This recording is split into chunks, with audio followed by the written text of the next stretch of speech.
Welcome to another episode of the Michael Yardney podcast. Today we're going to talk about a topic that's important for anyone looking to either start their investment journey or buy your next investment property.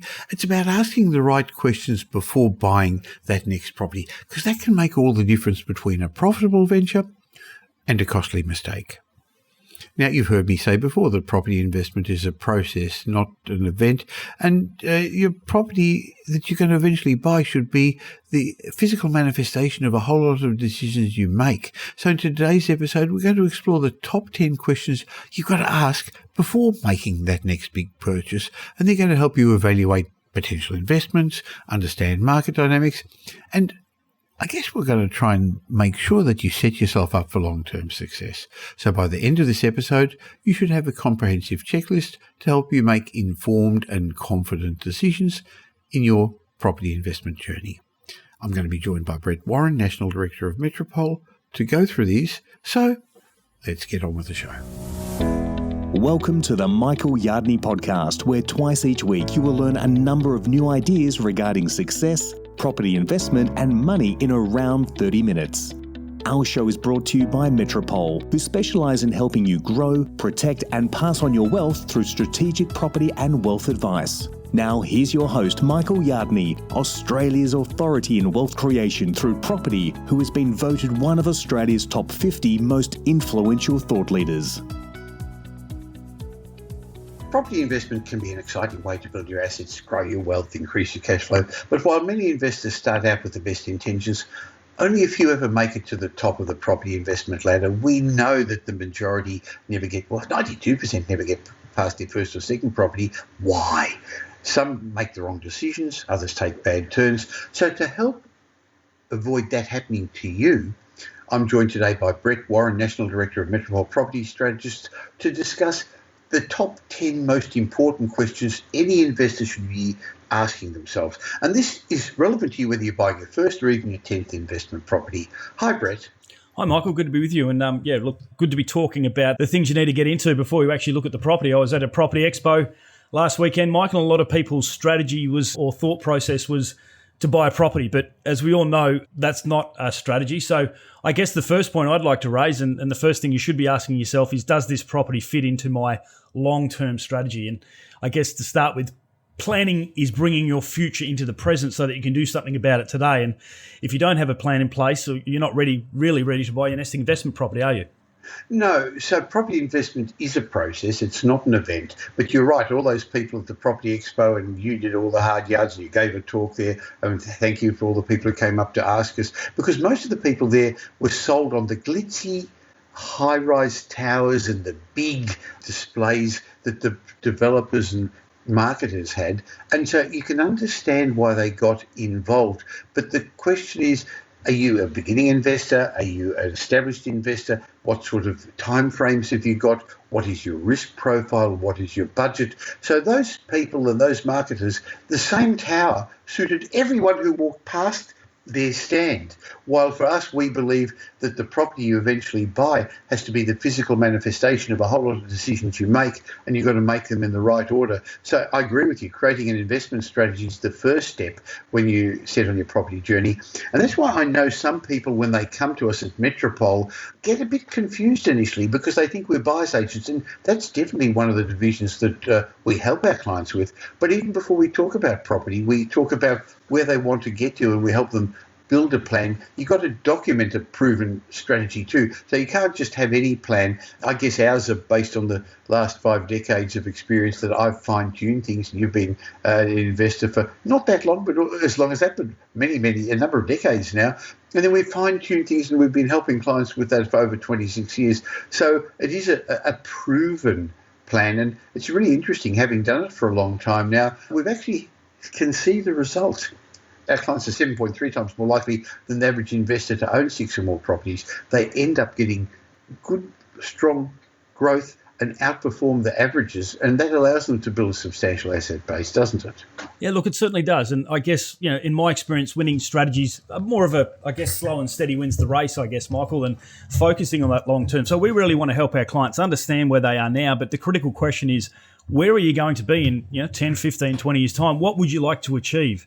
Because the property you're buying now needs to fit into that longer term plan. And as you said before, the majority of those properties, we say 97% on the market, are not investment grade properties. But if we can get properties that are going to grow and compound and leverage at higher rates of return, it dramatically increases your chance of succeeding. And that statistic proves that our clients are getting it right. And there's a couple of different strategies we look at that you should consider. The first one is obviously buy and hold. And, we don't make short-term decisions. We hold for the longer term. We put your money and put your funds in the best market we can. And the second thing is that I think a lot of investors, not just property investors, overlook is the ability to actually add value and manufacture growth. So on occasion, we buy, renovate, rent, refinance and repeat. And in some cases, we even develop. So they're the two main strategies that we follow, aren't they, Michael?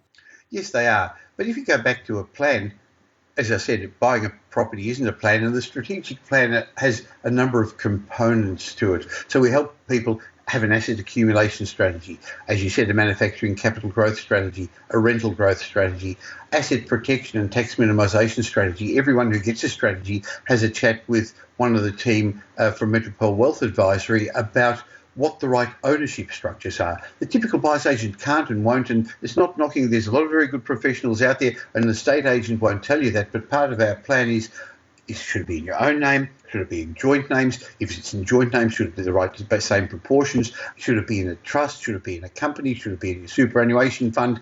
Now, so part of it all is the asset protection and tax minimisation strategy. And then we also have a finance strategy. In other words, how do you buy time? How do you get through the ups and downs? And if you have all that, then your property is the stepping stone to the next one and the next one. To be blunt, the last property I bought, I didn't put a cent down. I was able to borrow against equity that I already had, and my rents from my other properties paid for the mortgage. So what we're wanting to do is, it's not as simple as some of the people tell you on social media. You can't buy 10 properties in 10 minutes, but if you have the right strategy, you definitely can outperform. And the strategy isn't just a thought process, it's got to be written. But interestingly, we use very powerful software as well, Brett. We absolutely do. We've got a great set of software, visual software that's quite advanced that helps people understand where they are now. And then by putting a number of different scenarios and models together, finding that right combination, it's like unlocking a lock, finding that right combination that unlocks, to give them their financial, goals and targets in the next 15 or 20 years. And then we can actually look at the type of property. So once we've got the plan in place, Michael, we understand what they need to do, where they need to be. The next thing is buying an investment grade property. And I think probably the number 2 point here is working out, well, is the property I'm looking at even an investment grade property? So how do we work that out, Michael? Well, interestingly, what is investment grade? We're wanting something that is strong and stable, not as volatile. And we're also wanting something that's going to be in continuous strong demand. As you said a moment ago, Brett, in 15, 20 years' time, most clients that we see have got 10, 15, some longer 20-year timeframes before they retire. And then they're going to live, hopefully, for another 20, 30 years. And many are going to want to pass their properties on to their kids or grandkids in the future. So your future income is going to be very dependent upon your tenant's ability to keep paying a higher rent and be in strong demand in the future. And in my mind, in fact, you were a little bit more generous. You thought 3% of the properties. I was going to say 4%, but it's investment grade. There aren't that many. There's fewer properties on the market. There have been for a long time. Sure, there's lots of properties still for offer. You just look on realestate.com, but there's a shortage of what I'd call quality investment grades. Now, any property can become an investment, of course. You just move the owner out, put a tenant in, it's an investment. But that doesn't mean it outperforms. So investment grade's one that's strong and stable, as I said, good capital appreciation, steady cash flow, liquidity. If you ever have to sell, you could sell quickly, that there's, in that suburb, multiple demographics, young first homeowners, established people, people who are getting married, people who are upgrading, downgrading. We like suburbs where there's a diversity, and particularly gentrifying areas. Gentrification goes on over 20, 30 years. It doesn't happen overnight, so we like suburbs where the local area is improving as well. We want properties that are going to have easy management. Amongst all those, in fact, capital growth is the most important. While cash flow keeps you in the game, I actually think it's location that's going to drive the capital growth, Brett. It is the location, and I guess before you buy your next investment property, all these things have to be considered. Will the location outperform in the long term because of its demographics? And when considering the demographics of a location, it's not just about the owner-occupiers, but also about the demographic of the tenants who are living and renting in that area and also moving to that location as well. At the end of the day, it's not a judge of people, but you don't want people renting in those areas or renting your properties that are kind of living paycheck to paycheck or living a week or two away from broke, and they can't afford those rental increases to get you to the next level. So we look at locations where the tenants are aspirational, they've got good income, they're professionals with professional incomes, they're not sitting in your house all day ruining it, they're actually out working, and those incomes are increasing over time so they can pay more rent. And I guess you want to think about the neighbourhood. I often hear you talk about the 20-minute neighbourhood, Michael, and that became increasingly important over COVID. Close proximities to shopping centres, amenities, works, parks. A good neighbourhood has all those physical attributes and coffee shops and parking strips and education facilities as well. And something I find that will hang around is that the next generation are very impatient. They're not willing to keep moving out and, driving 30, 40 minutes to these things. They want to be able to walk 5 or 10 minutes away. So that's incredibly important. So once we've got that location right, then we can actually have a look at the property itself. And the next step is actually looking at the property. And we say 80% of the property's capital growth will come from the location, but 20% will come from the property, won't it, Michael? It will. So the location does the heavy lifting, but you want a property that's going to have wide appeal to a wide range of owner-occupiers and tenants. And people in these higher-end areas don't just rent because they're poor or can't buy. They often rent because of the stage of their life. They're getting married, they're getting divorced, they're separated, they're moved to a new city, they haven't got certain where they're going to have their job. School catchments are very popular as well. People own investments elsewhere and rent in the school catchment to send their kids to a good school. We look for a good land to asset ratio. And as you said a bit earlier on, maybe the potential to add value that's going to help it as well.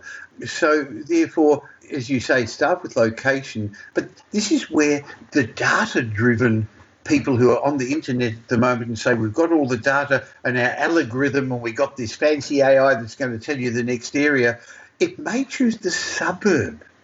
But it's actually not going to tell you, in your own suburb, Brett, there's streets, you'd live in streets, you wouldn't, and even one end of the street's different to the other. And that's why you really need the on-the-ground knowledge. And let me be blunt, our buyers agents in Melbourne and Sydney and Brisbane are all ex-selling agents. They know what people want, why they want them, what properties are going to be more in demand over the long term. But I guess they also know what a property's worth. That's one of the other questions you've got to ask when you're looking, because all this started off with you're going to give us a list, and you have given me a list of 10 questions to ask. So how do you know what the property's worth? Yeah, well, look, I mean, for like products that are plentiful, like off the land and house and land packages and things that are transacted often, they're largely very, very similar to each other, and determining the market value is actually quite easily. But purchasing a home is typically not buying, not like buying tomatoes at the grocer. Each property tends to have different features that kind of make it up that's really unique. Even two houses side by side in the same street could be valued differently because of their individual attributes. Yeah. And to make things trickier, the property is typically not transacted frequently. In those strong dominated homeowner areas, it may be every 7 to 10 years that they're transacted. So it's going to be a lot harder to find that particular price. And I guess at the end of the day, Michael, there is no right price, and property is unlike most other things that you buy. There's no set prices. Buyers and sellers must negotiate that price. And we quite often find in some cases that, especially in moving markets, they're looking at data and information from 2 or 3 months ago when they come onto the data portals, and it's not accurate as well. So while the asking price is a guide of what they'd like to achieve or similar, the selling agent's not actually going to tell you what they're looking for. It's only going to give you a rough indication of the price. I guess to determine how much a property is worth, we in our role, we check all recent variable comparable sales. The property's intrinsic value is also determined by 3 figures. The first thing is, what price do I want to pay for the property? Yep. Where I see the value. What do I consider the market value to be? And what price am I prepared to pay when I'm prepared to walk away? And I know you go through those questions quite often, Michael, when you're sitting down and talking to people about auction, don't you? Well, really, the last one is, what am I prepared to pay that if I go to auction and I miss it and I see the result on Monday or Sunday in the newspaper or online, would I be not disappointed if it actually sold for that. In other words, okay, I would never have gone to that. The thing is that in today's market, as we keep saying, there's a shortage of quality investment-grade properties, or forget investments, A-grade homes if you're looking for your home. So I'm prepared to pay a premium. Brett, I've often said I don't think I've ever bought a bargain. By the way, in today's very informed market, if it looks like a bargain, run away. And if somebody tells you I can get you an off-market property at a bargain, run away real quickly as well, because most off-market properties are such that they're not prepared to put on the open market because there's reasons why they're not looking for the stronger competition that a good property would achieve. So don't even consider buying cheap properties. Your future financial independence will depend upon the quality of your assets. So even if it may look cheap today, it most likely will restrict you from developing the wealth you're looking for. So if you can't expect first-rate returns from a secondary property. In fact, you'll never be able to replace your income with the type of cash flow you get from cheap properties. So I'd rather get a couple of quality assets than a larger group of cheaper properties. So look for locations where not only owner-occupiers are more affluent, we've already said that, but where tenants can pay more rent, and then get good advice on what the current market is. Don't look for a bargain. But in fact, the only bargain I ever did get is, in fact, I'm working from home at the moment. You're in the office, a penthouse here in Brighton, because it didn't seem cheap at the time. In retrospect, it was. Pam and I really stretched ourselves, but it was a time when expensive properties in Melbourne were flat and the vendor had tried to sell it and eventually reduced their price. So at the time, Pam and I stretched ourselves a lot, and in retrospect, it was a bargain. And in fact, most of the properties I paid a little bit extra than the asking price were a bargain. I remember when buying my daughter Amanda's first apartment in Armidale, there was an asking price, and we got it after the first open for inspection, and her dad, the property guru, paid more than the asking price. And she thought, hey, what's this smart father of mine doing, getting me to pay more? But we took it off the market before there was extra competition, and when she sold it a number of years later to move to her next home, boy, it had done very well. No, look, and I take your point there, and I would prefer, and again, Michael, looking back now, I'm sure, as you said, you've never bought a bargain, but I'm sure looking back, 10, 20 years, it looks like a bargain, and I'd prefer to be a little bit uncomfortable paying a bit too much at the right time for the right property, knowing what it's going to produce and give me in 10 or 20 years' time, than feeling great at the time and then having a regret in 10 years' time that I fell for that trap. So I completely agree. Number 4, we talked a little bit about where we're getting data and information and facts and figures from, and maybe who. It's very important to understand that what has driven the data you're using to make your decision, because not all data is reliable but meaningful. And you mentioned before that you can pretty much make data tell you whatever you want. So, yes. Looking at that suburb or geographical location, looking like it's primed for growth, but if the data is wrong or unreliable, or you're looking at the wrong information, or you've spoken to the right person, you could be making a very, very costly mistake, particularly if you're looking over the last 3 to 5 years when every property is done well and looking to do well. You could be left in a bit of trouble there. So, similarly, let's look at the time frame. Sorry to interrupt you, Brett. You look at any property in Perth, and over the last 18 months, it's done really well. So you can actually say, hey, this is a great suburb. It's outperformed all of Australia last year. It's interesting, Michael.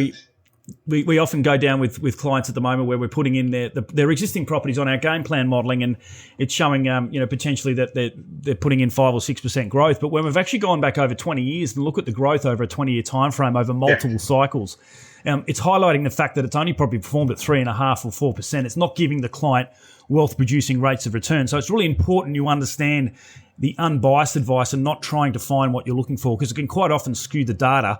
And I know a lot of the project marketers and the other type of people that, I guess putting properties forward do skew that data in their own favour, don't they?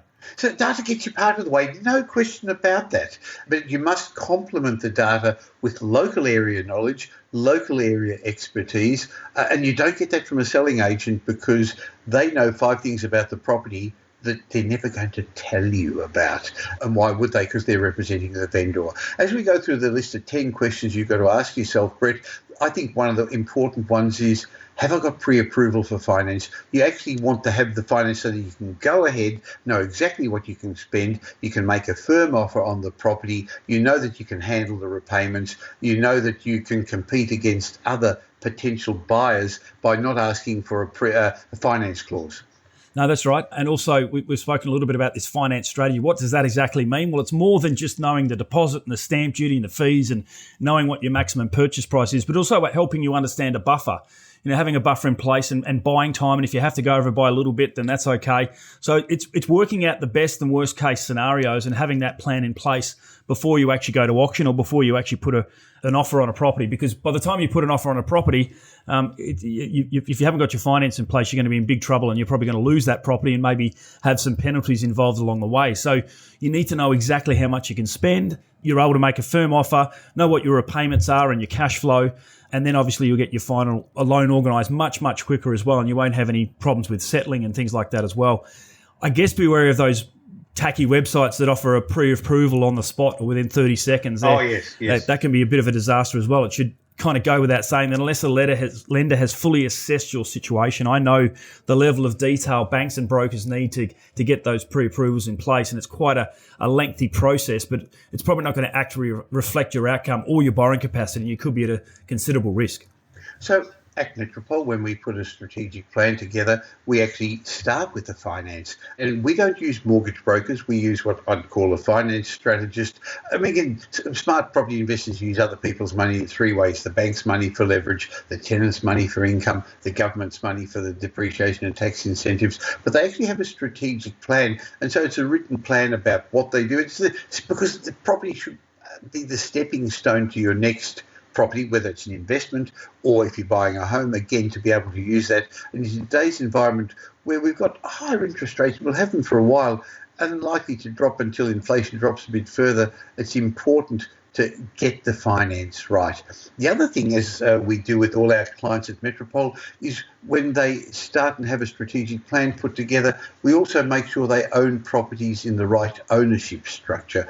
This is 99% for investors, but there are a couple of times when homeowners also should consider which ownership structure. And so different ownership structures will suit different people, and we're not allowed to give tax advice here, and none of this is personal advice. But if you're interested in getting information, understanding how these numbers and figures could work, seeing the software that we use to plan, to help you plan to become the person you plan to become, go to metropole.com.au and have a chat with Brett's team and see what's going on. And if we're talking about structures, Ken Race and his team at Metropole Wealth Advisory will help you make the best decision. So everyone who gets a strategic plan also has an assessment from somebody at Wealth Advisory about the right ownership structures. Now, I know everyone's got their own accountants, or they should have, but this is very property-centric, so we understand what's going on there. Brett.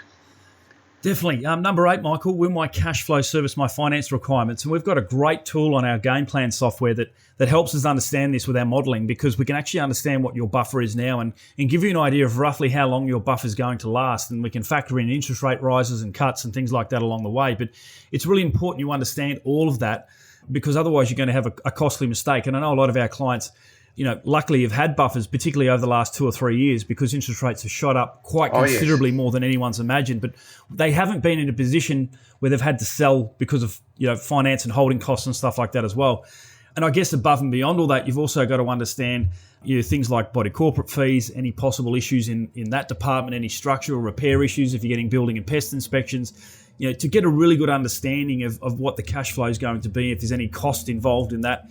Otherwise, you could be making a mistake. So understanding your buffer is going to be critical, and actually having a buffer in place to ride out those good and bad times is very, very important. Now, the next question you gave me on your list is one I think most people will have real difficulty with. It's asking yourself an honest question. Are you approaching this as an investor, or are you emotionally involved? Brett, you're allowed to be emotionally involved about the decision, but then you shouldn't be emotionally involved about the numbers and figures, and that's why a lot of home buyers use the team at Metropole to help them. With an investor, look, we're human. It's a lot of money. How do you stop making the mistakes of being emotionally involved? It's a tough one. We often get investors say, oh, look, I wouldn't live there. But, if they're a young family, a double income, they've got kids, they're at school age, they're living in a house, and we're looking at something like a villa or an apartment or a townhouse or something like that, it's different to what they want. It's different to their needs, but it doesn't mean that it's the wrong thing to buy. We've got to help them understand, and they've got to understand what that target market is. So sure, that demographic's probably not the target market. A young family, double income, that's not a target market for a villa in many cases, but a target market could potentially be a first home buyer or a renter wanting to get into those more affluent locations, and also a downsizer, someone who has gone through that period, who's at the other end of that period and wants to downsize into something smaller and something more manageable. So it's absolutely the right thing for those kinds of people because they want low maintenance. They don't want big houses to clean. They just want a small courtyard for a little dog or a spare room and something like that. So it's understanding that and taking the emotion out of it. But it can be incredibly difficult and getting that hard in the way. And likewise, if you're buying different locations and different areas, I know a lot of people don't want to buy too far from their backyard, Michael. They don't wish to buy interstate because they don't have the knowledge at ground level. Yep. So it's really important to be able to find someone you can trust with that and who knows those areas intimately and have bought and researched those areas, and not just asking a property manager to take a few photos and send them through to you. It's absolutely critical that you actually or you've got someone who understands that market better than anyone. I think the other way people get emotionally involved is, I'll use it as a holiday home sometime, or I'll put my kids there in uni and it'll suit that, or maybe that's where I'm going to retire. And so, again, that comes back to have a plan. Does this property fit in your plan? Now, the plan may be to retire down there. The plan may be that it can be a holiday home. That's okay. But for most people, when they're starting, they can't have the luxury of that, can they? No, they can't. And look, unfortunately, we've had people in the past that have gone down that path and bought something for their child, and then their child's moved to London to study for 5 years and may not be back. So, it's I guess it's working out, the best thing for your future and how it's going to help you produce those kinds of returns. And it's very, very different to just buying a property and investing. So as we go through 10 questions you must ask, whether you're buying your first property or your 10th before you buy your next property, what's the last question to ask yourself, Brett? Well, the last question is a question, but it's what if my financial circumstances change? And in all likelihood, they will. Something will change. Nothing ever goes to plan. So we'd like to think, particularly if you're younger, we'd like to think that you're going to get a pay rise and things are going to work out. You're going to be saving and life's going to be good. And then at the other end, you're hoping you can skate through to retirement and things like that. But I guess it never works out like that, does it, Michael? Life is unpredictable. There's many moments, there's many highs and lows, and there's always something that kind of gets you from left field. And so I guess it's really important to ask yourself and understand, I guess what will happen next if things change, and what can I do to, I guess, impact and help me get through that period. Well, part of it is having the plan, which means that you're not going to make emotional decisions. Part of it is having a finance buffer, like you said a moment ago. Part of it's owning quality assets that will always be in continuous strong demand in case you do have to sell. Not that we necessarily advocate it, but sometimes circumstances force that to happen. Know that this too shall pass. It's not meant to be easy. If it was easy, everyone would be a multimillionaire property investor. But the more prepared you are, the more planning you've done, the more you've protected your investments, the more likely whatever financial circumstances come and hit you, you'll get through them, won't you, Brett? You definitely will, Michael. That completes the list, and I really do think it's critical. I mean, we've gone through a fair chunk of detail there, and so many people just go out and buy a property without considering those steps. There's quite a lot of detail there, getting your finance right, your structures right, understanding your longer term plan and fitting it in. There's so much to do there, and I guess the average person may not have enough time to do that. So I think it's a great opportunity to have someone who does that for a living and can put all those big puzzles and big pieces of information together for you, and then you can leverage off that to achieve your longer term goals. Well, your team at Metropole, the wealth strategists, understand all this. So while you go to most buyers agents, what they'll do is say, what's your budget? Where would you like to buy? What do you want to do? And they're order takers. We're much more than just buyers agents. We help our clients safely outperform the averages and grow intergenerational wealth through strategic property and wealth advice. And once we put a plan together, then we help them implement the plan through our buyers agency, and they can use our development arm, property management, wealth advisory. There's a whole range of services, and we outsource to other people as well, such as great finance strategists and financial planners if necessary. So rather than wait for everything to be right and everything to be perfect, we're still getting lots of interesting news in the media constantly. Why not have a chat with one of the wealth strategists at Metropole? I'll leave a link in the show notes, or just go to metropole.com.au and have a chat and discuss your options. And Let us help you plan to become the person you plan to become. Brett, thank you very much for your time. Look forward to catching up for another podcast real soon. Absolutely. Thanks, Michael. Now here's Michael's mindset message. Remember, a change in your thinking will lead to a change in your life. In my mindset message today, I'd like to share with you one of the lessons that I learned from one of my early mentors, the late Jim Rohn. Jim Rohn said, "Don't be a complainer." He explained there's room for legitimate complaining, but if you let this deadly disease, the disease of complaining, loose, it will conquer you. He said complaining can take over your life. He said it can destroy you and leave you without anything. Jim Rohn said nobody wants to be with a complainer. Nobody wants to promote a complainer. Nobody wants to live with one. Nobody wants to be a partner with one. Nobody wants to be around a complainer. Jim Rohn said complaining leaves you out of more opportunities than you can possibly imagine, especially if you let it take over, if you let it grab you by the throat. Now, Jim Rohn gave a great analogy. He said, if you don't think complaining is bad, ask the children of Israel, the children of the Old Testament fame. He said, they're typical of all of us, but their story just happened to get into the book. Jim Rohn explained, the story says the children of Israel were slaves in Egypt. God performed a series of dazzling miracles and gets them out. Now they've got their freedom and they're heading for the promised land. But the tragedy of the story here, they never got there. They never got to the promised land, did they? And the reason was from day one they started to complain. They griped about their food. They had just been delivered from slavery, and there they are complaining about their food. They whined and cried and griped about the water. In the desert, they had water to drink, but it didn't taste that good. They whined and complained about their leadership. They'd just been delivered from slavery. And then they complained it was too hot, too cold, too far, too difficult, too rocky. They whined and they cried for years, 40 to be exact. And finally, God said, I've had it. Trip cancelled. So Jim Rohn says the story says that they died in the desert and never reached the promised land after all that trouble. Jim Rohn believes the story's got two good teachings for us, and I agree with him. Number one, he said, indulging in complaining long enough and you're going to get your future cancelled, future promotions, future opportunities. And the second lesson is, even God himself can only take so much complaining. I guess you've got my point, haven't you? Complaining is not for winners in life. You must focus on what you can do, not what you can't do. You must focus on opportunities, not on difficulties. And when you do this, you're not only going to inspire yourself, but you'll be an example for others around you to follow you as well. So there's a great lesson from one of my early mentors, Jim Rohn. Don't be a complainer. Don't be a whinger. There's no such thing as a rich victim.